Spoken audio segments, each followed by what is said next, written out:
Hi, this is Jazz Obrecht, and welcome to my Talking Guitar podcast with Eric Johnson. Long before the release of his debut solo album, Tones, I had been hearing rumors of an extraordinarily gifted guitarist in Austin named Eric Johnson. Steve Morse had told me, Eric is so good it's ridiculous. He's extremely expressive on the electric guitar. He's a great writer and singer, and he has an incredible style. Jeff Baxter called him, quote, just amazing. This may sound silly, but if Jimi Hendrix had gone on to study with Howard Roberts for about 8 years, you'd have what Eric strikes me as, end quote. My favorite quote, though, comes from Eric's friend and fellow resident of Austin, Texas, Stevie Ray Vaughan. Eric is a wonderful cat, Stevie explained. He's always been one of my favorite people in the world and one of my favorite guitar players. The guy has done more trying to be the best that he can be than anybody I've ever seen. He plays all the time and tries to get his instruments in perfect shape all the time. He works hard on his tone, sound, techniques. He does incredible things with all kinds of guitars, electric, lap steel, acoustic, everything. As Vaughn went on to point out, Eric had recorded his first solo album, Seven Worlds, in 1978. His management at the time, though, withheld it from release. As Stevie told it, if Seven Worlds had come out at the time it was ready, instead of being held back for the reasons of dollars and pennies, someone besides Eric was holding out for too much money for a deal, he would have been as big as Jeff Beck. He would have been much more in the public eye for modern jazz, rock, and fusion. During the years Eric's management put his career on hold, he continued to stay true to himself and hone his musicianship. In 1985, his dedication paid off when he signed a deal with Reprise Records and recorded Tones, which is among the most auspicious and beautifully played guitar-intensive albums in rock history. Several weeks before its release, Reprise sent me an advanced cassette of the record and an invitation to interview Eric for a guitar player cover story. I was delighted to accept, and on February 1st, 1986, Eric and I met in Austin for the in-depth interview you're about to hear.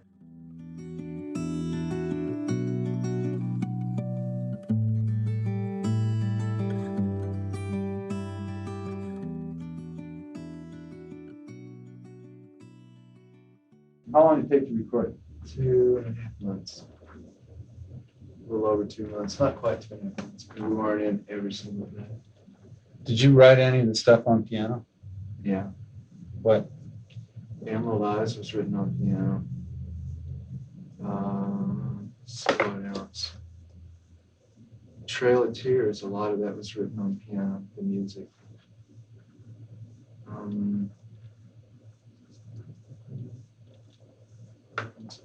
Friends actually was originally written on piano.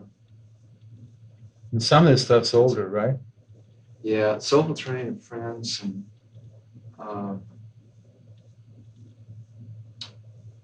Bristol Shore are kind of a couple years old. And then Off My Mind, Desert Song, Trail of Tears are only about a year old. And then Zap and Emerald Eyes are real old. They're back in 1978. You've played all this stuff on stage? Uh-huh. Do you know what the first single is? Well, they're talking about either Off My Mind or Zap. Probably Zap. At this point, it seems that they're leaning towards Zap. That's what I was wondering, how you're going to be marketed as a guitarist or as a singer. How do you see yourself? Well, I've just kind of been arriving into vocals. I really haven't been a real lead vocalist in the true sense of the term, although I'm enjoying singing and enjoying learning how to sing. I think predominantly, hopefully it's a guitar idiom thing. But it's fun to do vocal stuff too. Yeah. I think there's a bridge that I need to tie together in the future where there's whatever pop stuff that is done might be a little bit more experimental, even if it does have vocals, maybe take on akin to what the instrumental stuff's like, because I seem to have kind of there's either the instrumental stuff or there's the vocal stuff. There needs to be a little more of a bridge. Does it come natural for you to play and sing at the same time? Uh, Pretty much so. That's rare. A lot of people can't do it.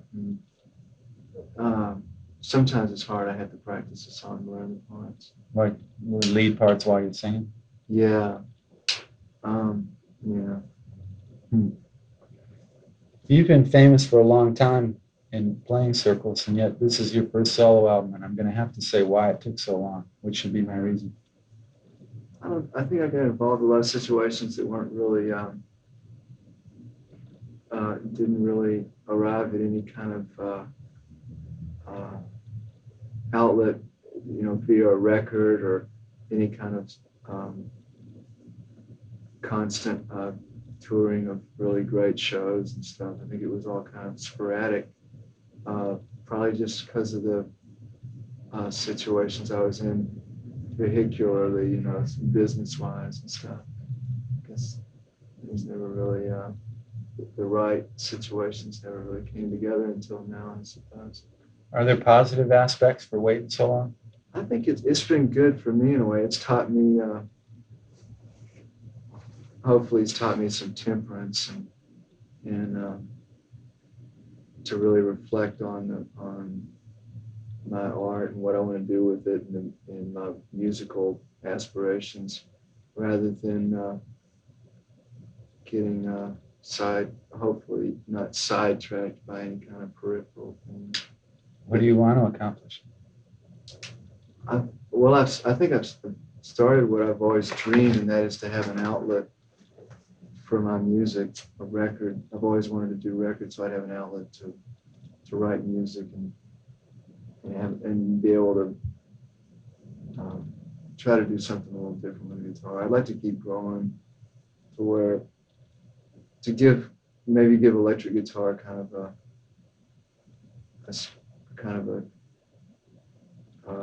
classical type violin brilliance to it, kind of where you have violin players that have these great tones and styles and inflections in their playing that gives it such kind of a traditional classical elegance. It'd be neat to try to attempt to put that kind of coating on an electric guitar playing. It's funny because you have a tone that's almost identical to a violin. Really? Yeah. I enjoy the violin sounds, and I just enjoy trying to give the guitar that type of royalty to the sound. You ever played violin? I've tried it, and I couldn't do it at all. Why do you think you're a guitarist versus When I was really young, I don't know. I still enjoy playing keyboards, although I don't get the opportunity to play as much as I want. I hope to venture into keyboards more and study them. But when I was real young and playing piano, I was just real enamored by guitar and rock guitar. It was just great. I just thought it was the greatest. Didn't you have a guy that could come fix your house and play? Yeah, when I was real young, my folks had a gentleman come over that was actually putting an antenna on the TV. And it was like it's back in 1957 or 58. I was only 3 or 4 years old, and they were putting this antenna up. Back when, the big thing was, I'll get an antenna and you'll get more stations. Of course, there were only 2 stations. So as soon as you get one more station. So he came and put that antenna up, and then after he was finished, they put it in the concrete in the ground or something. And then after he finished that, he whipped out a guitar amp and a guitar and started playing some great blues stuff. I just definitely was moved. And that was great. Did you start playing right after that? No, I didn't start playing guitar until I was 11 years old. By then you played piano? Mm-hmm. Where's Jimmy Shade fit in? Jimmy Shade was a neighborhood friend that he and I were real close, and we grew up together. And he taught me a lot about guitar because he was a bit older than me.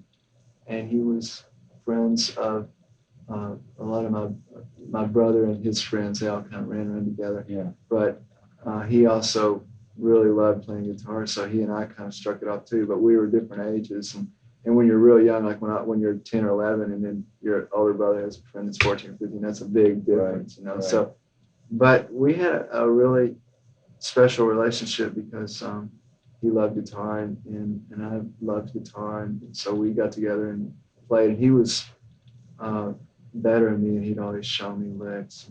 You must have learned fairly quickly though, because Um, Johnny Winter was talking about you when you were still quite young, as I recall. some of the stuff I learned real quick. I got all the Venture records and just picked out all the songs off that when I was about 11. Mm-hmm. And then a friend of mine, Jim Means, turned me on to the blues, and I got all sorts of blues records and studied that. Mm. And Did you ever take lessons? I took guitar lessons very short. A guy named Wayne Wood in Austin. Are you a writer? Or reader, rather?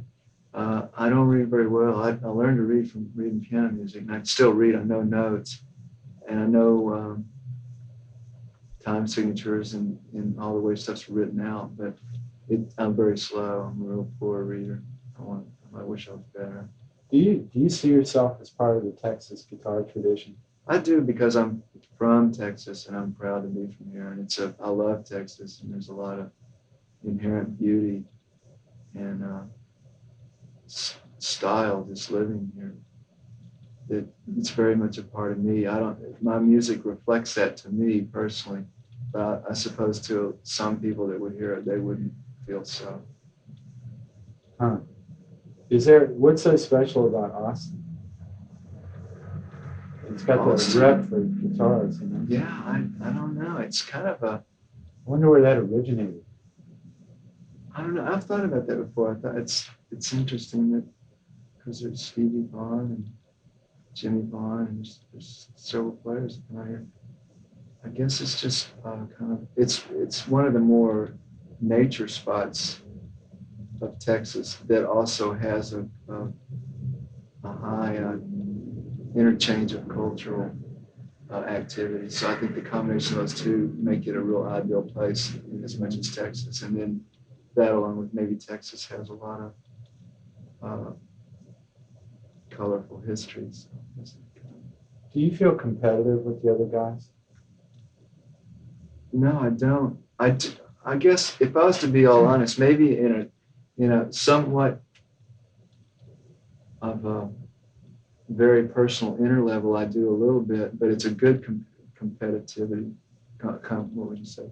Competence? Competition? Good. It's a good competition because it's the kind of competition I feel is if I hear somebody and they really excites me to go practice and go work on something, or I hear somebody do a lick and I go, God, I want to learn how to do that.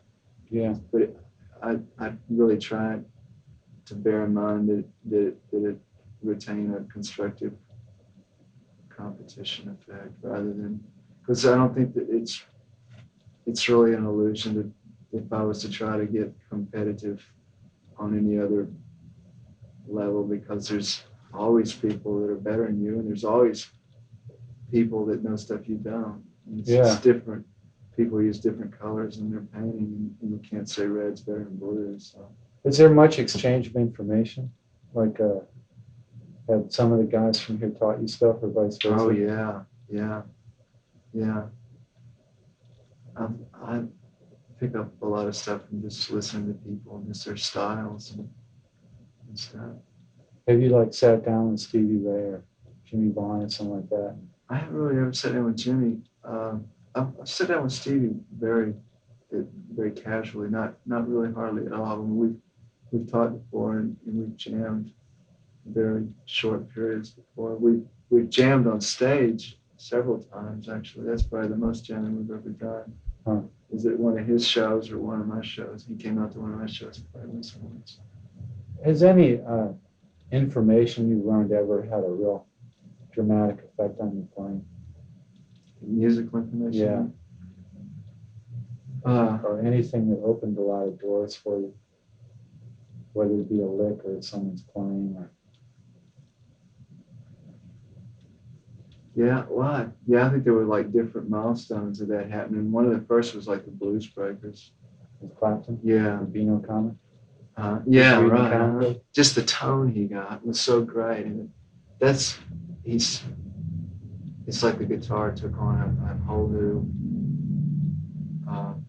light because of the tone, and in the same like Hendrix, he made the guitar sound like it's from outer space, Yeah. and those were real milestones as far as really changing and being an impetus for my playing. And then back in the Yardbirds in Truth era, as well as now, but his tones are so amazing. Were you aware of that stuff as it was coming up? I was a little late to get the Blues Breakers album, and a little late to get the Truth album, but the Hendrix stuff I listened to right when it came out. Yeah, didn't it seem like the whole game changed? Oh, absolutely. It really knocked down the doors about that were the definitions for what guitar was. That was what was so exciting about it. It was almost the energy behind the guitar playing more than the actual guitar playing that made it so incredible. I mean, the guitar playing was incredible. You know, like there's a certain energy that somebody has in what they do that energy could be in no matter what they do. Yeah. And it's like a universal energy that people can feel. And it happens to be voiced through a guitar, which for me actually made it more special because I love guitar. Does his music still inspire you? Oh, absolutely. I still, every few months I'll sit down and learn a new Hendrix tune just to sit down and learn it and study it. Oh, yeah? Yeah. Huh. Yeah. Are there any you've had you've had difficulty learning? Oh, yeah, a lot of them. They're real difficult because you learn the notes, but just to learn his inflections and his attitude and his certain informal spontaneity when he recorded this stuff, it was almost like a dance of his guitar playing. It was like a beautiful dance, and it was so free, and that there's so much. There's just a wealth of information to learn. Like I just was learning One Rainy Wish, studying all the chord things he does.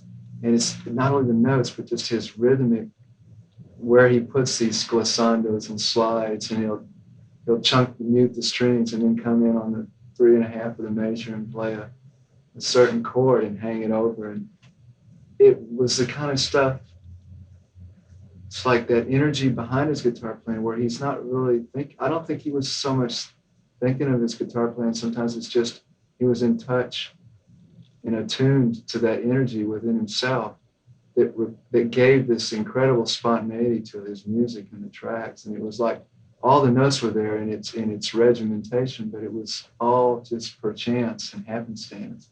And that is such a beauty. So that I learned a lot from studying that, because I have a tendency to be more, what's the word, pragmatic? Or is that where you more Regimented? Yeah, and I wish I wasn't that way, because I guess it's a trade-off. You know, it's good to be that way in a way, but then in some ways it's not, because you allow yourself not to relax and really expound on the barriers. Do you find that you often play at the outside edge of your ability? I do when I'm playing my best, and but it seems if I play from a mental standpoint of what I think I do and what I don't think I can do, that I've created a corral to limit my playing that might only be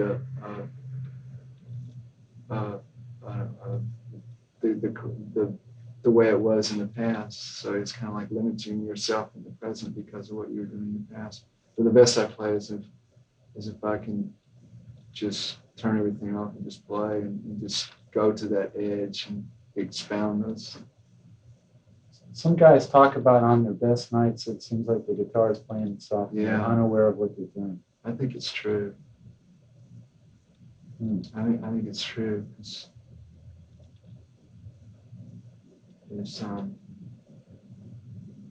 If you feel it on more of a sometimes mentally it becomes words.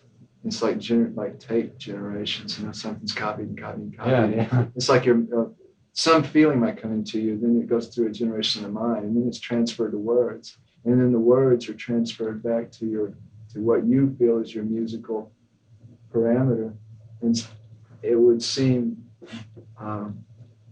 much more beneficial to stop some of those tape generations, go direct from the source, and just let the feeling go straight to your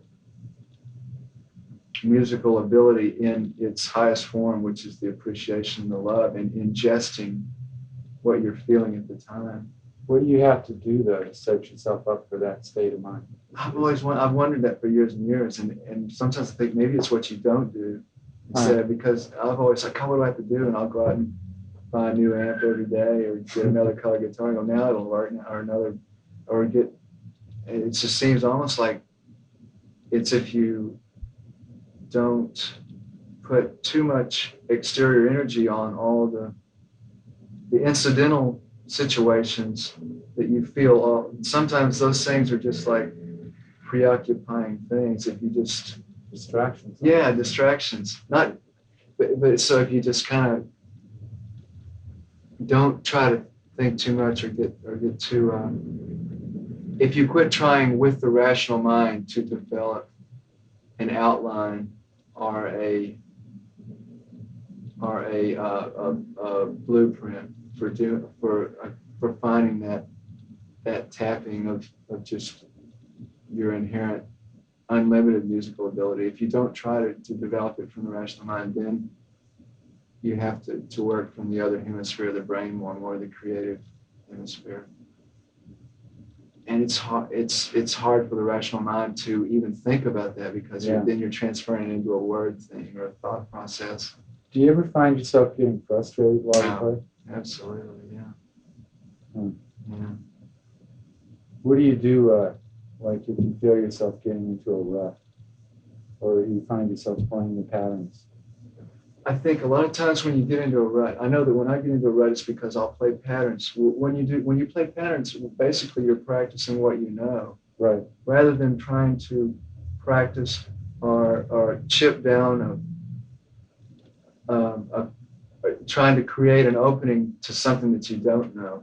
So when you feel frustration, it's actually yourself feeling resentment or uncomfortable with yourself, because you are actually realizing that you're just practicing stuff you know. And if you sit down and face yourself and kind of just try to practice stuff you don't know, and face that discipline of just doing stuff you don't know, and don't run over all the old stuff, and that you will be creating a situation that will take you out of the rut. But it's kind of hard to do that. It's kind of there's a little bit of hurt and pain involved in doing that, because you can't just face what's comfortable. You know, it's kind of like moving into a new house and the floor is cold or something. You know, you have to kind of, yeah. Is being a guitarist the same as being a musician, in your mind? Yeah, I think it's the same with any musician, really. It's just an instrument. It's just their vehicle. Do you feel it's an unlimited instrument? Oh, yeah, I think so. I mean, like somebody like Stanley Jordan has just showed a whole new realm to playing. Yeah, I think there's a whole lot of things that could be done with it. What's your relationship with the guitar like on a day-to-day level? I try to practice every day. Do you have certain times or Not things so you much. do? No, it's more. I try to create time or leave time to practice, because with me, I find that if I don't practice, I get rusty real fast. Yeah. I guess there's some players that have it all the time at their fingertips. But I have to stay in touch with it and practice. How long will you practice? It depends on how much time I have. If I have enough time, I like to practice for at least 4 hours a day. Some days I only get an hour. Some days I do 8 or 9 hours. Will you play to rhythm tracks or something, or just? I've been doing that recently. Some just working on demo tapes on my own and playing. But a lot of times I'll work on writing a song from guitar ideas, and then in conjunction with writing that song, I'll work on guitar ideas that could be implemented into that song, lead ideas or rhythm ideas. And I try not to jump on. It's like instead of jumping, like if you have something you're working on, instead of jumping right into what you would first think of when you're working on it, kind of sit and be still and let it arise like a new thought process or a new feeling about it, and kind of wait for a new motivation to come in. It's kind of like I try to be patient to be on hand to receive a new idea, rather than otherwise when I'm working on a song, I'll be quick to just jump in with a guitar lick I did on another song, or a lead that was the same, which I do a lot now, and I've noticed when I'm playing a lot. I'd like to create a situation in an environment to where you promote more original thinking and diversity in your playing as you go through writing new stuff. It's kind of like creating that situation where you're more of a receptacle for it, rather than just like having a library that never has any new books, and you just go to file X and get a new book for another song. I mean, get an old book for the same song. Huh. Could you see yourself ever doing cover tunes? We do some. Right now we're doing a Smokey Robinson piece, and we do some Hendrix stuff on occasion. It's funny, you're playing, to my ears, is closer to Hendrix and Stevie Ray is, and other people who are known for playing like Jimmy. There's a few instances on this album that sound like Hendrix could have done it. A couple licks, basically. There's a certain power and fieriness that Stevie has that so few players have. That's so much reminiscent of Hendrix. I can see why people catch glimpse of Hendrix in his music. Not only that, but he does covers. Yeah. He's a really inspiring player to see live. He always really turns me on when I listen to him. It's great. Huh. Do you play piano during the week? I do some, but not much. I don't have a piano right now. Yeah. What's your method of composing songs? It's either I'll sit down and, on the piano or guitar and just write. Will you do words first or the chord change? No, usually chord changes first.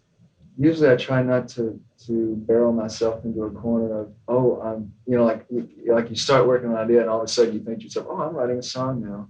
And I try as much as possible not to go through that realization that I'm writing a song, so you leave the door open and just kind of fool around, go out on a limb, and the best songs are the ones that you really make a lot of mistakes and play a lot of garbage because you have the humility to make those mistakes and to make ridiculous sounds. Or you can always correct them, but you have the essence. You're getting exactly. That's the most paramount thing of all. That's the greatest thing in the world. And sometimes when I write a song, I won't allow myself to go out on this limb and make all these mistakes or make no, I can't do that because of this or that, and then you end up using the same old books from the old library. But will you ever go out on a limb on stage and try something you've never done? When I play my best, I do that.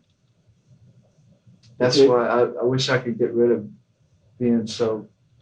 I like to be a little looser about being so regimented when I play live, because I worry, no, the E string's 2 cents out of tune, or the third Celestion from the right in the Marshall cabinet just broke up on a high E. Let's break out.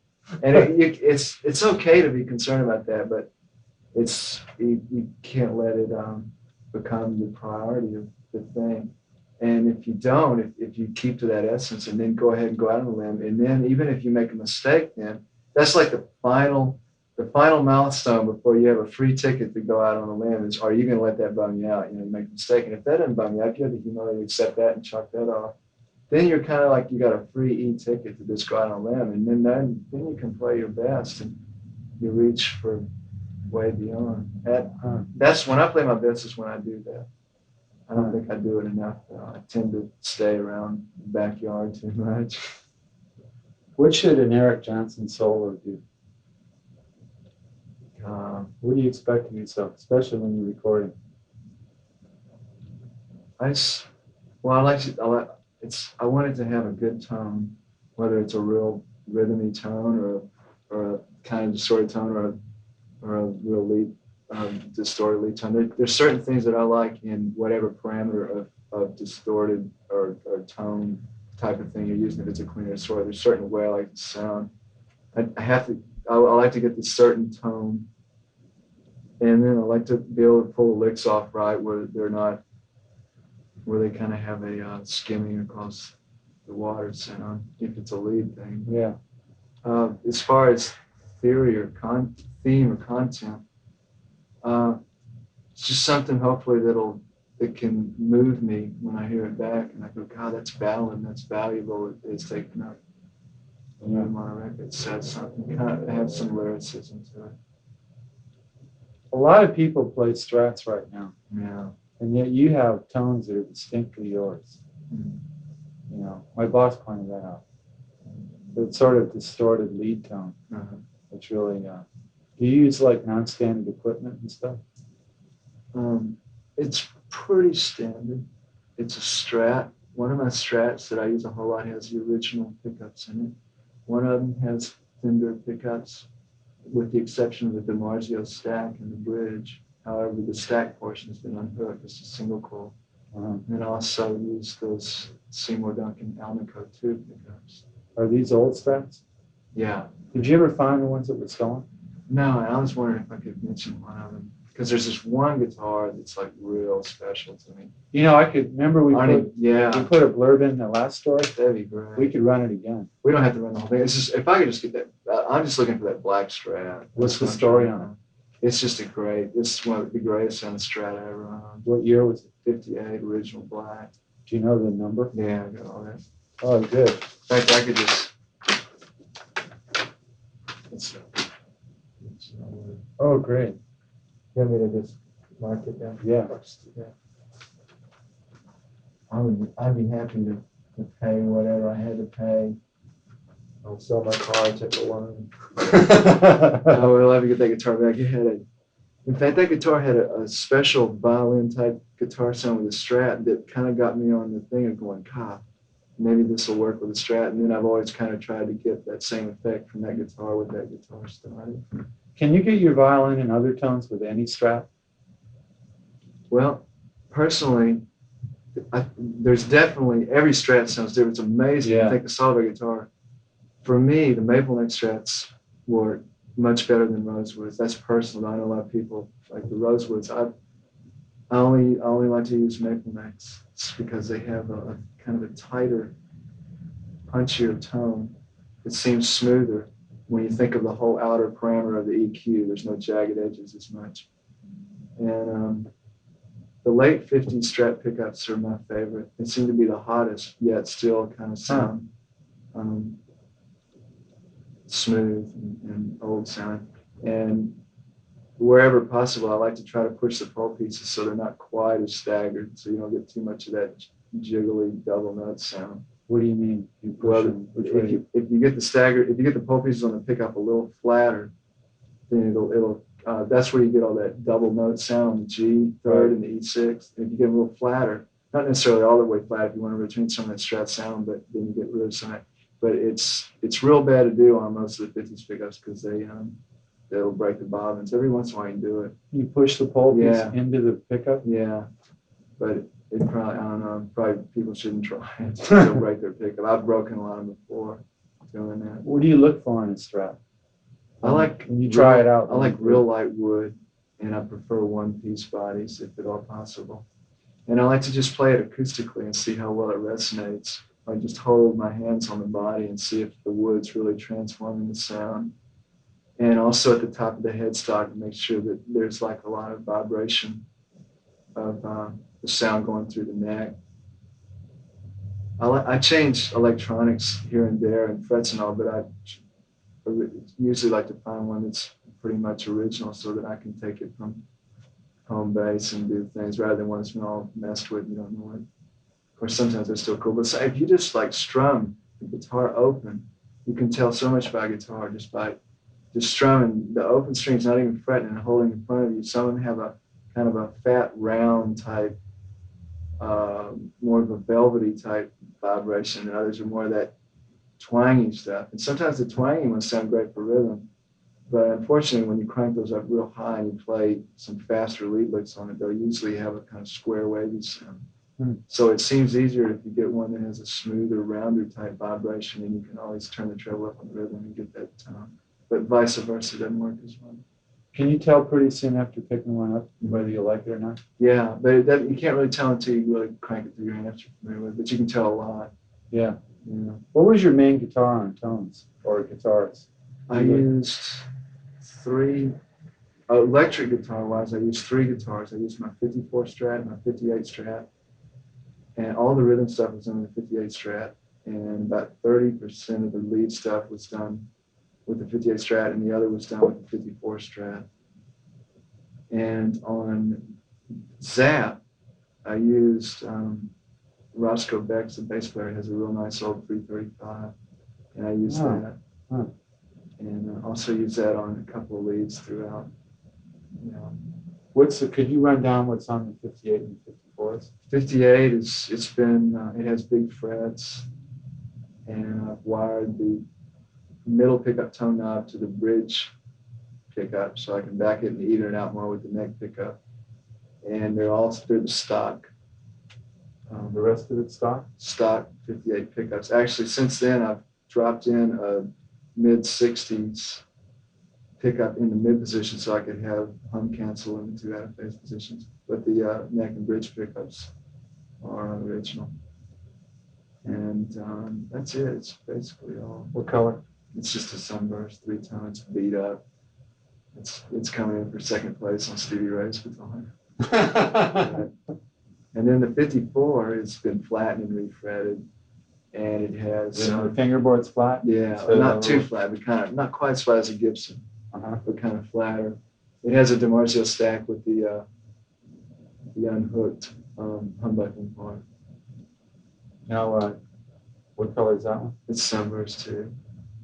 What kind of whammy systems are on these? They're just the stock trembles. Yeah, I tried the others, and it's so great because they work so great. They stay in tune so well, but I preferred the tone of the original Fender bar. It seemed less weight.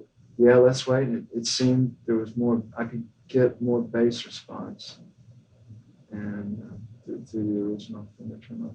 I don't really use the tremolo that much live because it goes out of tune so much. I'll use it a little bit, but they just go out so bad. I wish there was a tremolo bar that would sound like the Fender tremolo, but work like the others. There probably is. I just don't know about it. Some guys only use part of the locking tremolos. Really? Like Alex Lifeson in Rush only uses the bridge part. He doesn't lock it at the top. He does some pretty wild stuff. It stays in tune. Yeah. Yeah. Oh, that's great. What now? Is your stage setup different from the studio setup? Pretty much the same. Which guitar was in Austin City Limits? That was my 54 Strat. Are these both guitars you got since you were robbed? No, the 54 Strat I've had for a long time. I've had since 1977 or so. The 58 I got a friend of mine, Alan Will, found for me in Dallas about a year ago. Charlie's? At the great Southwest Guitar Shop in Dallas, which Charlie used to be responsible for putting on. Right. I want to run through a few of the little things on this album. Cool? Sure. Just cue it up. Okay, at the beginning of track 1, Soulful Terrain, you have the pulsing effect. What's that? That's just a repeat hold on a digital delay. Maybe I should get your setup first. Okay. Okay, from the guitar. Well, I use three amp setups. They're the first setup is 2 twin reverbs going into one Marshall cabinet. Each twin drives 2 12s out of the Marshall cabinet, and I've made it an open back cabinet, so it kind of sounds like twin cabinets, but it has a little more bass because it's in a bigger box.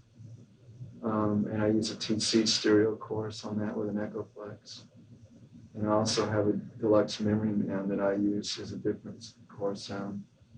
On that same signal setup? On the same signal setup. It's got a loop on it that comes in and out of the circuit. Then the second amp system is a Howard Dumble steel string singer. It's like a real powerful rhythm amp that'll kind of like for power rhythm and dirtier rhythm. But then and I use it like a tube screamer and MXR digital delay on that. And that also has a built-in gain boost, two different types of gain boost on it, a tone defeat circuit and then an actual FET preamp. So it has like 3 different overdrive sounds from that power rhythm sound that I use. And the third setup is either a 100-watt Marshall head or a 50-watt Marshall head if I'm just practicing or something. Or I have this Howard Dumble amp called Overdrive Special. And I use one of those heads through the steel string singer goes through a Marshall box too, wired 8 ohms.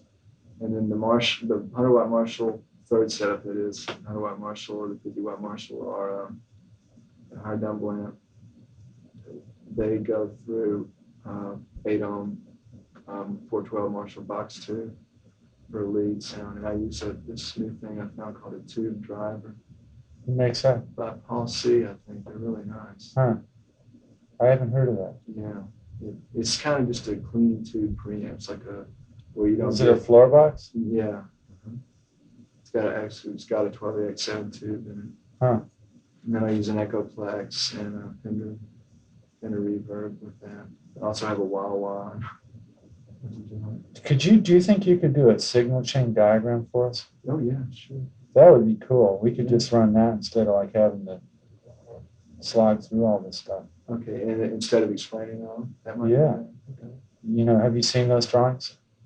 Yeah. Like from the guitar and then it has the lines going to each device Sure, and I each can do amp. that. That'd really help. And you know, you could mail it to me or something. Okay. Yeah. Good. Well, that'll help explain this stuff. Okay. This part here. Okay, what's that? That's a digital delay, just repeat hold. What kind? It's an MXR. Okay. Okay, then the melody lines that come in. Gotta go by the numbers here.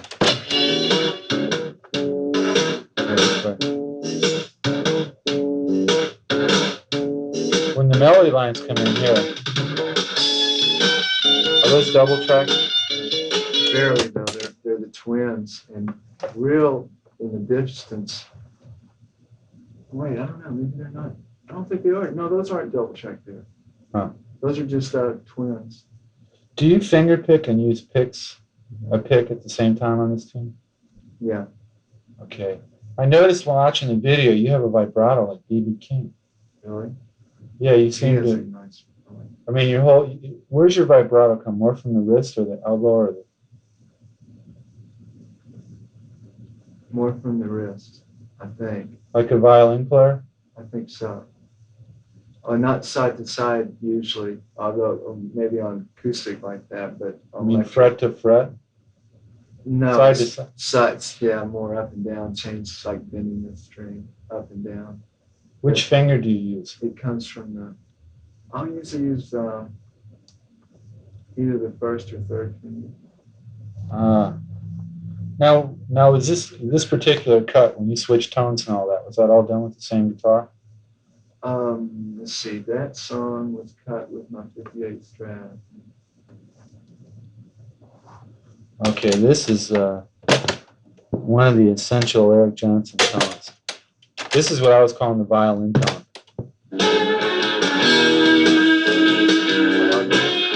This part, you can see the guy playing on fiddle. That's my 54 Strat. Which pickup? The bridge pickup. going into? When I did that, I was using an overdrive special double amp into a Marshall Ruts. Man, that is great. Later on, you have the wah-wah in this tone. What kind of wah-wah is that? It's just an old Vox Crybaby. Really? Yeah. The old Jimmy wah-wah. Oh, I'm sorry. It's not a Vox. It's a Crybaby. Just a Crybaby. It doesn't say Vox. Well, it is a Vox Crybaby, but it doesn't have the ones with the Vox on the top. Oh, okay. Yeah, that's what it is. Huh. We used to use it a long time ago. I used it for so long. Huh. Was the sort of jungle-like opening of Friends your idea? It was an idea of Dave and mine together. And Jerry Murata kind of put that together. The percussion guy that did percussion and vocals on the record. And then Dave. What do you mean, the guy or the engineer? Well, the engineer and producer Dave Tickle, he kind of put it all together. We got Jerry Murata played the percussion part, and he came up with the parts and stuff. Uh-huh. I really like the solo in Friends. It takes an unusual direction. Sort of like Led Zeppelin chords, meet Alan Holdsworth. Really? Yeah. Do you do long skips on that solo? Yeah, some of them, I'll skip strings and go from maybe a B string to an A string. Yeah, I notice in the video you do that. You move up and down very quickly too. Mm-hmm. Every string has its own tightness of sound, and some are more relaxed than some others. A lot of times, you can play a D, say, on all the different strings, and every string will have a different sounding D. So there's certain licks or certain passages you want a certain sound, you might want to play on certain strings to get that certain sound. That's interesting. And sometimes it's worth jumping all the way down to a D rather than just hitting the D on a lower string up high where you might be, because you want to go for a certain sounding D. Will you change your pickup setting as you move higher up the neck? Not unless I wanted to change the tone. Not typically, I don't. Did you do a lot of multi-tracking on this, or double wing? Some songs we did. Most, like Zap and Soulful Terrain. Well, let's see, Zap. What else? Oh. Like off my mind had a little bit, not much. Victory had a little bit. I guess Zap's the only one that's pretty much head on. Soulful Terrain. What do you mean head on? We just cut 3 pieces, and I added just a very little bit of overdubs, not much at all. Really? But Soulful Terrain has a little Friends and Emerald Eyes. Trail of Tears and Bristol Shore have pretty many overdubs. What was your strategy for recording solos? Would you do several takes? Yeah, I would always try to do a solo live when we were cutting the basic track. And the Soulful Terrain and the Zap and the Victory solo, all three of those were cut live on the basic tracks. What about the rhythm part underneath? I would do that. Oh, well, I'd go back and add the rhythm. Really? Later. But it seems to, that's the way, I've never usually done that much in the past, and I enjoy doing it this way because you're able to coerce with the band and have a certain special energy that gets onto your actual lead thing. Yeah. That even if you spent days working out a perfect lead and then you went in and cut it, it might not have that same magic. But if I would try not to, like if I didn't get a lead I liked, then I go, oh, well, let's go back and redo it. And on the other songs like Friends and Trail of Tears and Bristol Shore, I actually went back and redid the leads, although I might have cut them live, but I didn't like them, so I'd go back and redo them. And when I was recording, I try to just play it off the top of my head, but at each time it'd come around, I might hear it back and go, oh, I changed this note and that note. And most of the ones came pretty quick. The lead in Friends took a long time. By the time I got the lead the way I wanted on Friends, I'd almost worked out note for note solo. Oh, yeah? Yeah, so it was almost, I'd play it. Did you play all these songs in concert? Yeah. Did you have like set solos for some of them? No, I never really have a set solo. Sometimes when I get in the studio for the sake of, I might combine a bunch of ideas I've always had just to create a concise statement. So yeah. I don't think there's anything wrong with working a solo out note for note, but I don't think it would be a hard and fast rule, because I think ideally it'd be nice to play off the top of your head all the time. But if you wanted to, say you wanted to create a timeless solo that went onto a record, and you wanted a certain effect on it that would be real, just really pushing yourself, I don't think that people should have an attitude, oh, you can never do that, because I think that can work as well as doing something. In some cases like that, sometimes the simplest stuff is the most lasting, like Badge or something, you know? Yeah, that's really interesting. Yeah, there were some things in the studio when we were cutting the record where you might have played something a little faster or a little crazier, and it was okay, but you listen to it 50 times. And sometimes the more lyrical things with just the right tone and the right inflection are really a better statement in more of a longevity type way. So, and a lot of times we'd opt for that rather than just sheer technique or whatever that might be going for. You must get inspired by tones if you have the right tone. Yeah, definitely. Yeah. Huh. Okay, what's happening here? The last notes of the song. What's that? That's just like hitting a feedback D note on the Strat, and then The harmonic? yeah, and like fading it in and just using the tremolo bar. So you like hit a harmonic on the 12th fret? Yeah.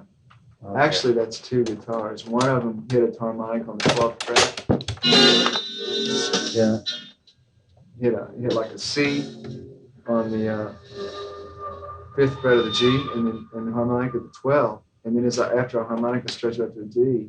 And then at the moment it hangs out, I faded a second guitar in with that, already having that D harmonic note, and then picked up the trail of it and continued and used the tremolo bar. This is one of the great Strat tones. That's pretty much, I mean, that's your kind of Strat. That's just the out of phase position direct into the board. Yeah, that's nice. The out of phase position. That's or I don't even know. Do you have three-way switches or five? I guess it's maybe I always call it out of phase position, but maybe it's just maybe it isn't out of phase. It's just a tone between the middle and bridge pickup. I like your rhythm on the beginning of "Off My Mind." That's got a nice tone.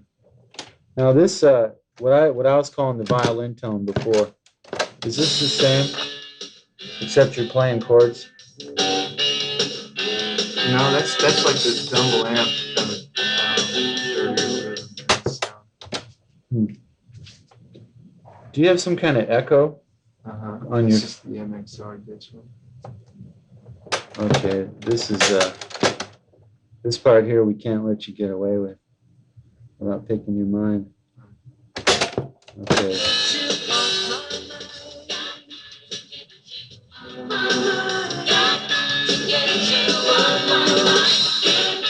Oh, where'd it go?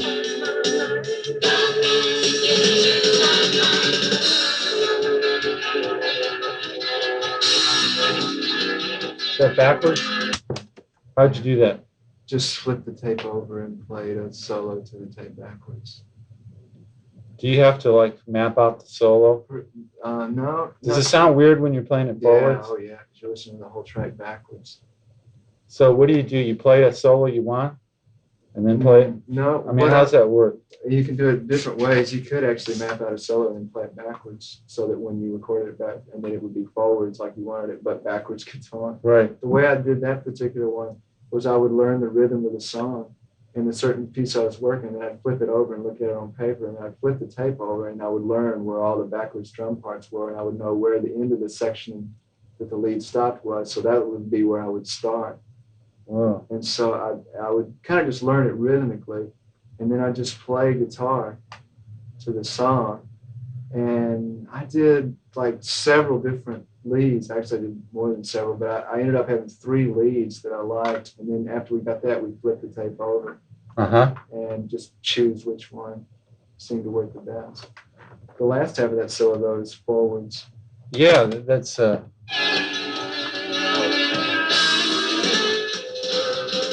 here. Oh, that's still backwards. This is? Right.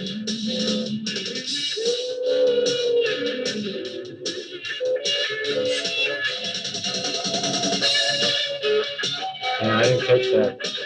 It's a certain note, like as that feedback note was happening on the backwards, and then we just brought in the other guitar. And in the moment the other one started, we muted. The backwards has a real interesting sustained character. It's kind of seamless almost when you listen to it like that. Yeah, it takes a lot of the pick attack out. Who's background singers?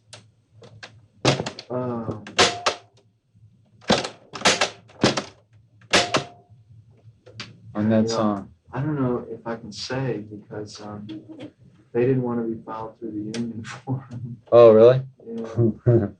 Wasn't anyone famous? Yeah, it was a lady that sings on a lot of records, I think. Yeah. Okay. Off the record, is it Rosemary Butler? Claudia? Her name's Marty. Oh. I don't even know her last name. That's very much like Hendrix. Great. How did you choose Desert Song? We were trying to figure out an acoustic song we wanted to do, and there were several that we were considering, and the producer I was working with really liked Desert Song, and I was up for doing it. Yeah. So we. Did you consider the Jerry Reed tune? No, we didn't. Really? Yeah, we did consider it. But, Yeah. Everybody was under the agreement of a more type of classical type thing. Uh-huh. Did you use a gut string? Yeah. You remember the kind? Yeah, it's just a cutaway fucking. How do you record acoustic guitar? Dave used a real special technique on that one. He mic'd it like he did violin. He had worked some with orchestras before, and he did it where he used a couple of stereo mics in front, a couple feet away, so that you could hear me going up the fretboard, and as I went up the fretboard, it would change panorama in the speakers. And then he used a back mic way up in the air behind me. That's a good way to do it. Do you ever play with open tunings? Uh-huh. On this album, are there any? This album, no, there's not any. Does your visualization of the fingerboard change when you go from acoustic to electric? No. You still think and play the same? No, I play a little different. I usually play acoustic with my fingers. I don't use the pick too much on acoustic. Are you as comfortable on acoustic? I think, I guess in a way I am. I just have a different style sometimes when I play acoustic. I like to, maybe play more with the fingers and kind of do more double note stuff. Uh-huh. Okay, let's see. Is that keyboard? Yeah, that's actually guitar sampled into keyboard. Sampled guitar, acoustic guitar, in fact, sampled into a Fairlight. Did you play the Fairlight? Dave played that, the producer. Really? How did Well, you... it's like it was a combination of Dave and Steve Barber and myself. What? Dave did all the programming for the Fairlight, the producer.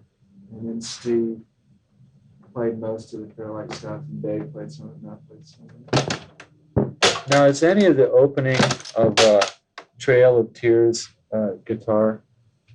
Sounds like chimes and flute. Yeah, Japanese flute. Predominantly Fairlight. It's the thing that Dave put together a lot. So there's a volume pedal guitar. Okay. That's Right here. It comes in. Yeah. This part.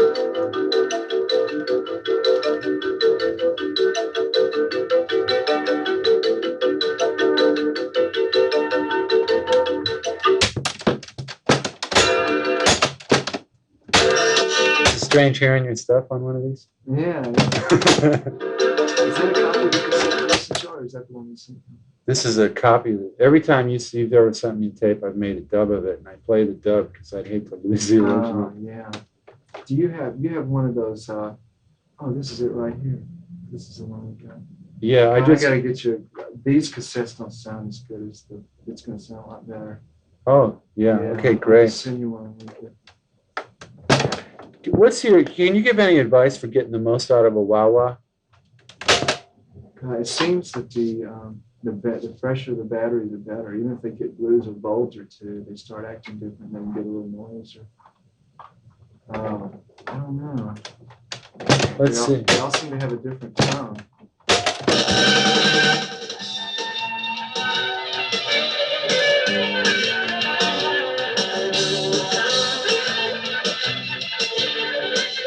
That's an astonishing solo. Yeah. That's with the wah-wah on the last part of that.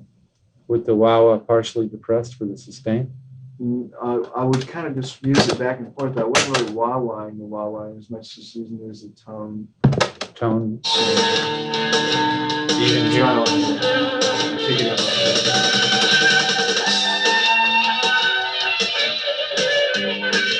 Are you doing anything with the volume as well?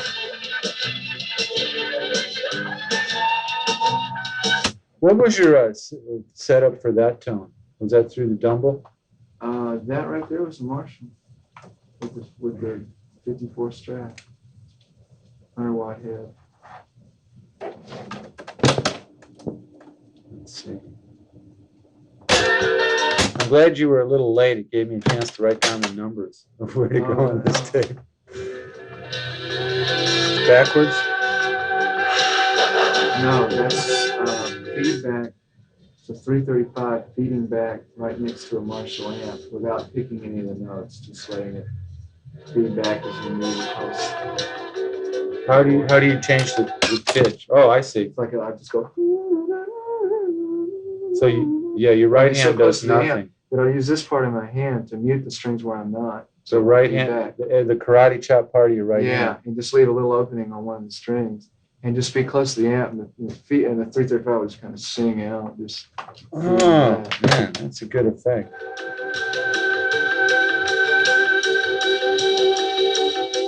That right there is basically. What's that? It's Bet Roscoe on the bass. Doing the feedback? It starts with the guitar feedback, and then it turns into bass. And that's his part there? Yeah. Wow.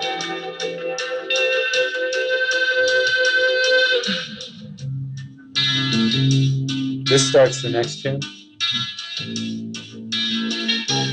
Okay, we have to talk about how you do that. That tone right there. The Chinesey sort of harmonic thing.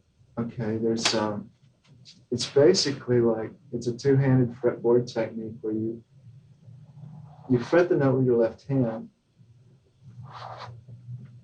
at the same time using your right hand to fret a note near it, and using your thumb of your right hand right behind your first finger that's fretting to pluck, right? So the idea is to actually pluck the note as close to where you're fretting as possible. Uh-huh. Therefore, you get a very teeny kind of thin kind of coda sound. Yeah. And you don't pick way back by the pickups where it's fuller sound. It's very thin and kind of just a lot of the actual pluck noise. And then as I hit that, I'll use the other hand to vibrato the note. It's like I'll use my first finger of my right hand to fret a note, and I use my thumb right behind it to hit the note.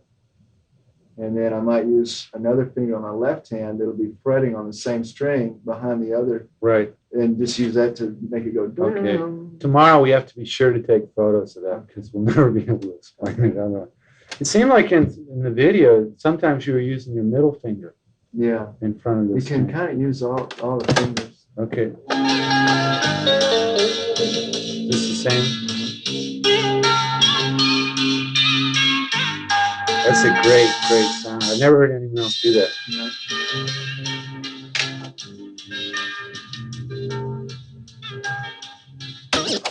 Was Zap difficult to record? Did it take long? No, it was pretty quick. We did several takes of it and then just went in the studio and chose one. It was a real fun one to cut too because we opted for just setting up and playing. Yeah. No holds barred and we didn't try to think of it, oh, we're in the studio. It was just like, let's just play, and then the machines were on. And there's a real magic to recording that way. I'd like to do more recording that way. What advice can you give guys as far as speed picking? You know, you really. Well, it's important to develop down and upstroke picking. Right. And it's good to try to, as you develop that, do it at a, where you pick, like if you're picking down, instead of picking from top to bottom, pick kind of an angle so that you go from, say, the left horn of the guitar down to the control right. Yeah. You pick diagonally, and then on the way back up, opposite. So if you were to look at that playing real fast, it would turn into a circular picking technique. That way, you don't quite hit the strings dead on, therefore minimizing the amount of extra noise you get from picking the guitar string. Friction too. Yeah, you get more of a skimming over it. How do you hold the pick? I just use my thumb and first finger. Do you pick with the pointy end or with the shoulder? The pointy end. But I don't really use the end as much as I use the side of the pick. And the side of the pick. Yeah, like using the side as brushing the note, and to where when you do pick at that diagonal effect and then back up diagonal to create that circular motion. But as you're doing that, you're also picking from the guitar body up into air, up and down, perpendicular to the guitar string. Yeah. To where that gives you have to have a bounce in your wrist. It's hard to do. It's kind of works against playing fast sometimes. Because that bounce gives it kind of gives you all the tonality of the note that you're fretting without getting all the extraneous noise and stuff. When you pick and use your fingers at the same time, do you use all three? Or it depends. I'll either palm the pick with my index finger and hold it up like that. If I want to do some like maybe like some Chet Atkins type stuff. You just put your index finger on hold? Yeah, but then sometimes most of the times when I'm playing with a pick, I'll just go ahead and use a pick and use the third and fourth finger. The solo at the end of Victory is really beautiful. Is that kind of a homage to Jimmy, or was that one take, or? It was just a spontaneous thing that the band did. We ended the song, and instead of just stopping, we just went into this jam. That's great. I mean, I heard that and I thought that should be a song. Oh, I know. We should. I don't know. It seems that music can really be special when it's so spontaneous. It seems sometimes the most special. Are there any sounds on this album that someone might not recognize as being from a guitar? Anything we didn't cover? I don't think so. It's basically guitar, except there's some Fairlight stuff throughout it that Steve Barber played. Didn't you used to be a Les Paul guy? Steve Barber? No, you. Oh, yeah. I used to play Les Paul and Electromagnets a lot. Didn't you play one with Carole King too? Yeah. What made the change? I always, I guess after the Electromagnets, when I started playing more rhythm and lead within this, kind of at the same time, I just found that the single coil pickups lent themselves more to being able to do rhythm and lead tones, whereas Les Paul actually had a better lead tone, but the rhythm tone was a bit dark and muffled sound. Did you have a whammy on the Les Paul? It was just. Do you still have that? No, I sold it.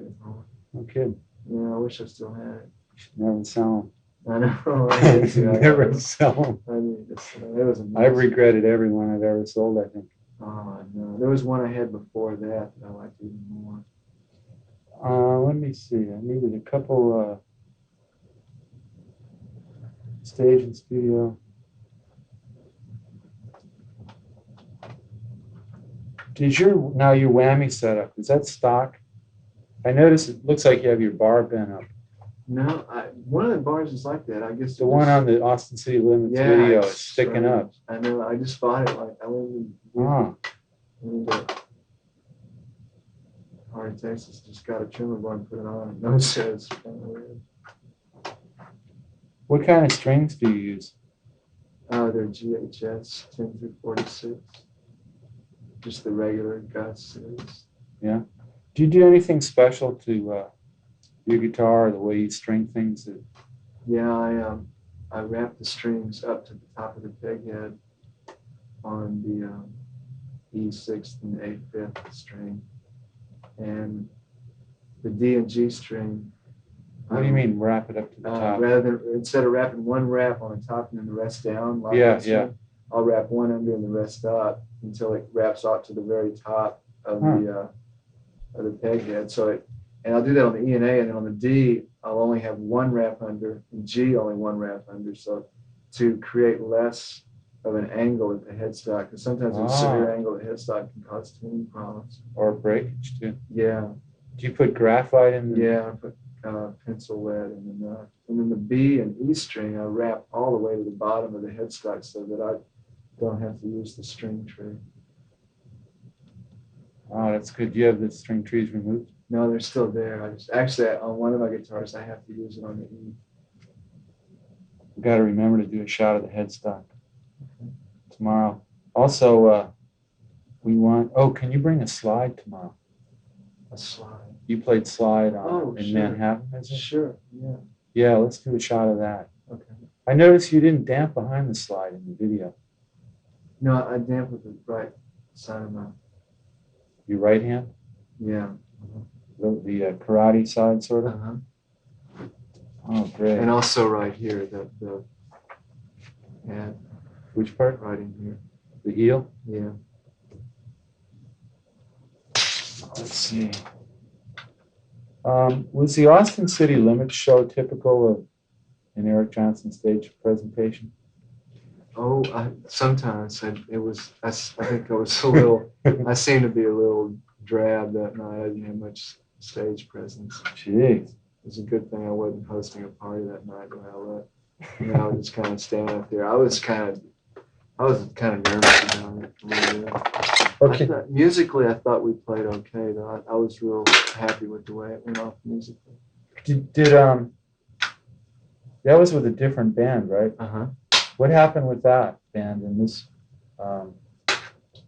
Well, the bass player is pursuing singing more. You go to San Antonio? Yeah, he's playing in a jazz trio down there, and he's singing a whole lot. He's got a real terrific voice. The drummer, the bass player name is Rob Alexander, and the drummer Steve Metter has since moved to Lubbock, and he's doing various musical endeavors there. Now, are the guys you have now your permanent band? Uh-huh. What do you look for in your bassist and drummer? I like to have a musical rapport and language between people I play with.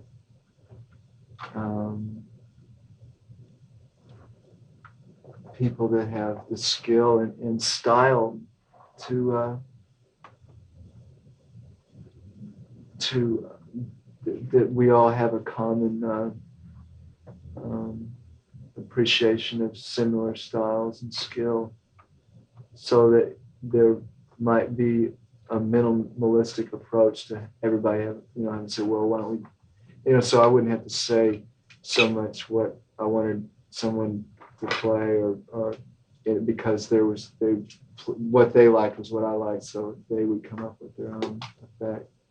Although when you're writing songs, there's always those times you have to. Do you teach them parts? Well, I have a lot of times I'll talk about what I hear in a song.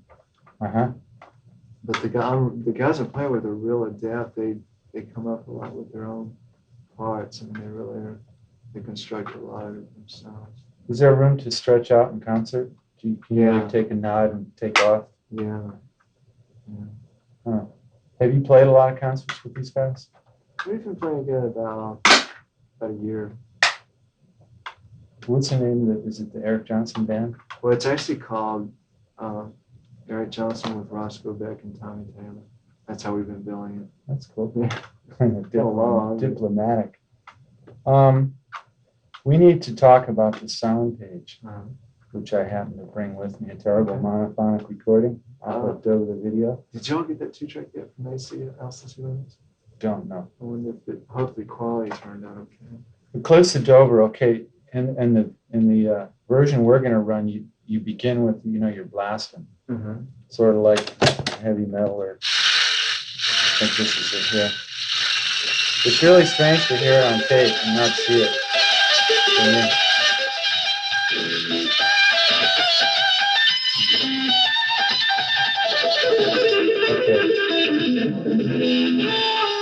Is it typical for you to start a song like that?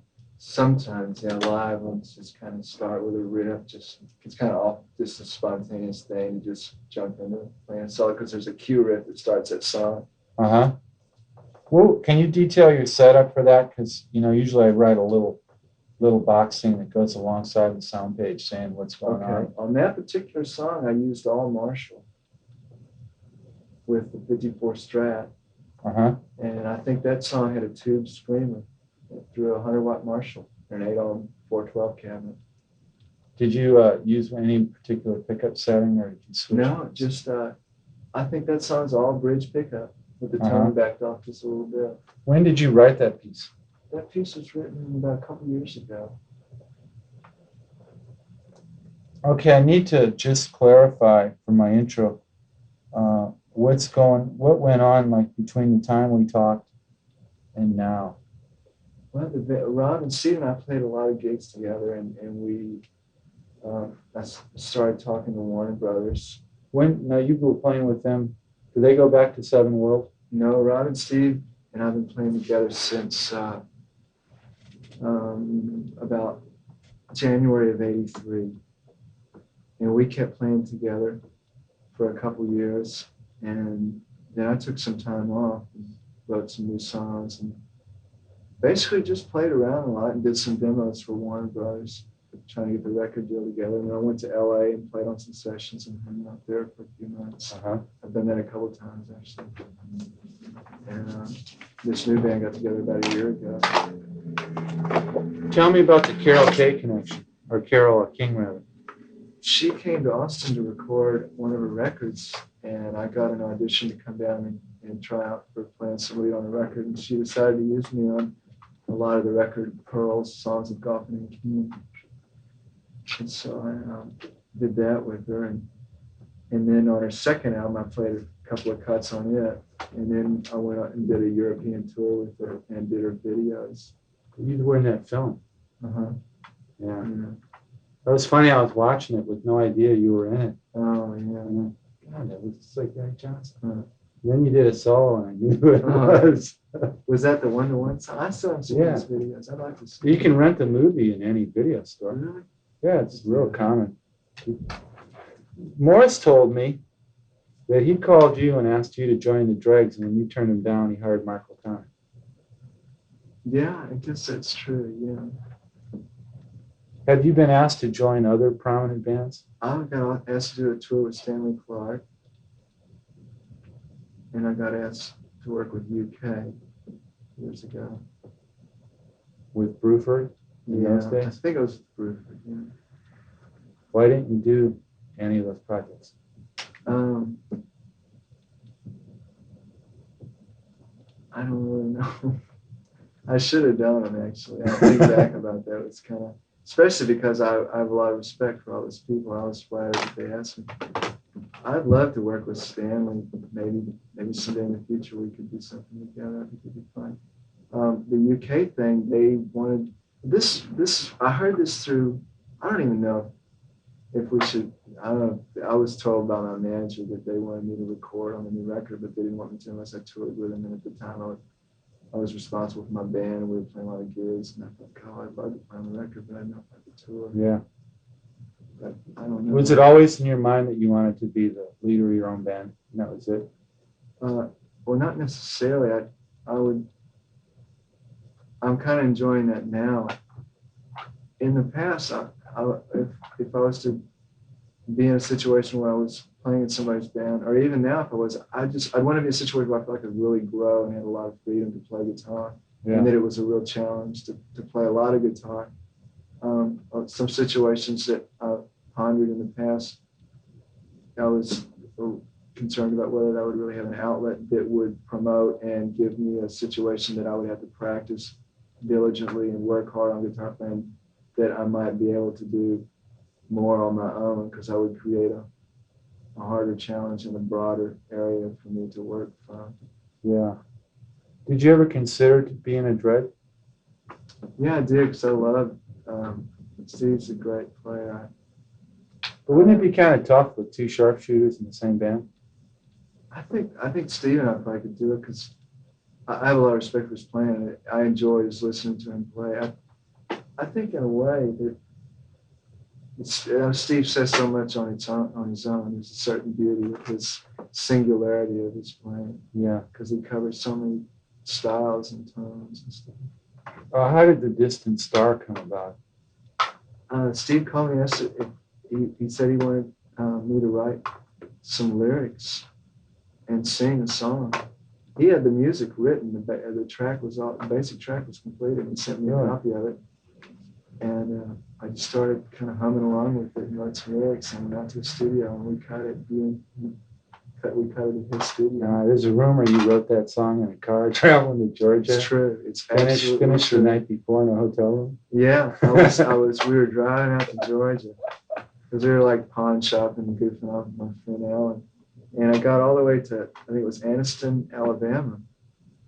And I only had half the song written, and I had to hold up in a hotel room until I could finish the song, because I didn't want Steve to be weirded out. I think I didn't work on it. But when we hit the road, I had no idea what I was going to write about. That's pretty funny. I was still going, God, what am I going to do? You did a second solo, right? Yeah. Yeah. Huh. What would you most like to improve about your playing? I'd like to learn more about classical music and jazz music, about the changes and just the chord progressions and just the harmonic majesty that kind of music has, and kind of use that in a rock context. I'd like to learn more. I'd like to refine a more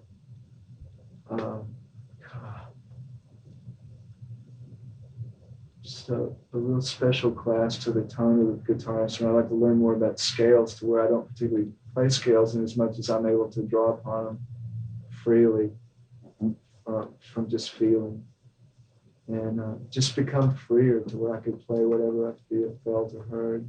And I'd like to learn to write music that was a little bit more universally reaching and hopefully maybe healing to people, rather than just writing music that was cute and interesting, maybe something that actually could touch someone. Yeah. Or maybe touch them deeper, or in a deeper sense or something. If you could go back in time or the present and jam with any musician, who would it be? I'd so much love to jam with Wes Montgomery. Really? To meet him. I'd love to jam with Jimi Hendrix, or meet him and talk with him. What would you ask him? God, I don't know. I don't think I might not ask him anything for a while. I just like to be with him and just kind of be able to observe his whole aura, which I think was so beautiful and special. It's funny, as growing up as a Catholic kid, I had these images of heaven, and for me, one of the images people would ask me, like, "What's heaven?" I would think it'd be, you could die and go up to heaven and sit on a wood fence somewhere with Hendrix and play guitar. That'd be great. That was my dream as a kid. Wow. That was funny. Was there ever a time when it just seemed like you'd never make it? You'd never be able to get the music out of your soul? You mean to make the music, or to actually have any headway? I mean, you were stifled. The story of how you were stifled is probably the worst one I've ever heard, in terms of someone not being able to get his music out and having this vast talent that's obviously world class, but it seemed like you were sort of tied up and you couldn't do anything. Yeah, there were situations that took a lot of time to. What advice would you give a guy facing that sort of frustration at knowing you have something special and yet not having the outlet for it yet? To always let that incentive and energy and appreciation of having that something special be their beacon for enjoyment, and to never try to replace it or substitute it with anything else, because there's nothing that could even come in comparison with that. All the money in the world, all the fame in the world, there's nothing that's ever going to substitute or replace somebody's own inner enjoyment and love that they get back from their dedication and work in music. Mm-hmm. And sometimes, because the grass looks greener on the other side and we chase after that mirage, we think maybe there will be something, and all of a sudden we realize we got things turned inside out. But somebody should just always remember that, and just because you can, and it's also something you can always trust in and always have faith in and lean on. It's definitely something we can always lean on, and somebody should always just keep that and let their spirit stay unbroken.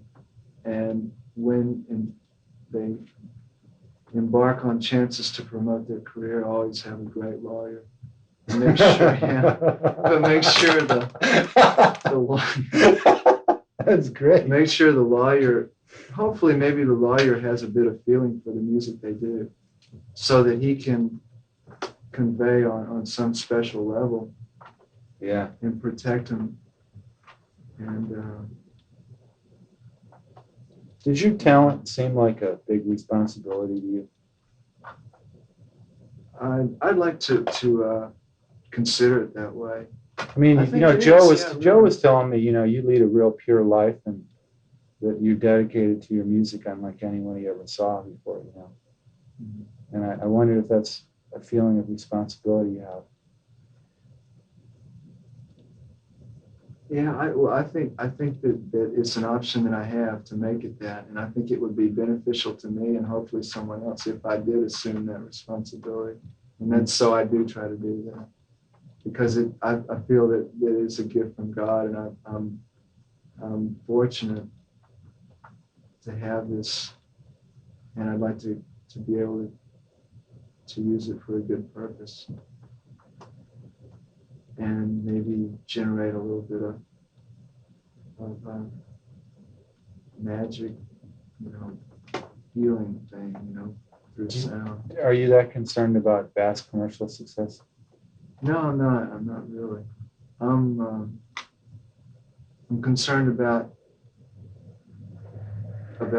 paying back all it took to make this record in the past. You know, getting out of the debts that I've incurred to get to this point. Yeah. And I'm concerned about having an outlet to where I could create, maybe have a studio someday where I could, you know, like a laboratory or something. Yeah. So I mean, it would be nice to have the implements to do that, but I think in a way, other than that, it's getting a lot of extra notoriety and fame and stuff can be real hazardous. Yeah.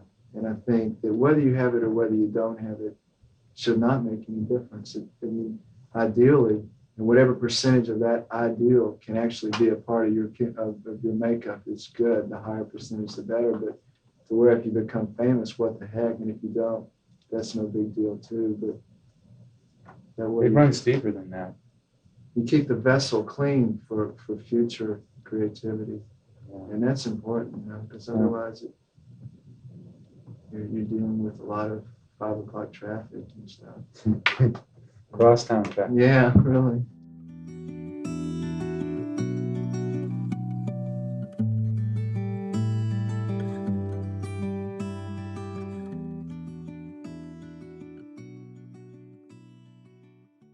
Upon my return to California, guitar player editor Tom Wheeler and I discussed an issue that had come up.